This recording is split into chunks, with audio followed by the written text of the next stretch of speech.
Hi guys, কেমন আছো তোমরা? নিশ্চয়ই সবাই খুব ভালো আছো। কলকাতায় চলছে 43 ডিগ্রি গরম।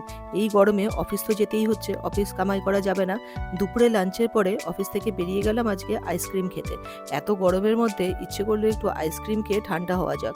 তো অফিসের সামনেই এই দোকানটা রয়েছে যেখানে ওয়ালসের অনেক রকম ভ্যারাইটি পাওয়া যায়। আমি নিলাম কর্নেটো চকলেট, যেটার দাম 25 টাকা। লাঞ্চের পরে বেশি খুব খাওয়া যায় না, তাই 25 টাকার কর্নেটোই আমার জন্য যথেষ্ট। আমি প্রায় দুটো কর্নেটো কিনলাম নিজের জন্য, দুটোর দাম নিল হলো 50 টাকা। খেতে কিন্তু দুর্দান্ত টেস্ট ছিল।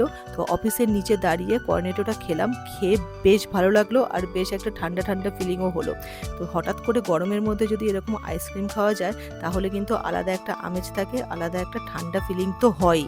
তোমরা গরমে কে কী করছো, কে কীরকম আইসক্রিম পছন্দ করো অবশ্যই কমেন্ট করে জানিও।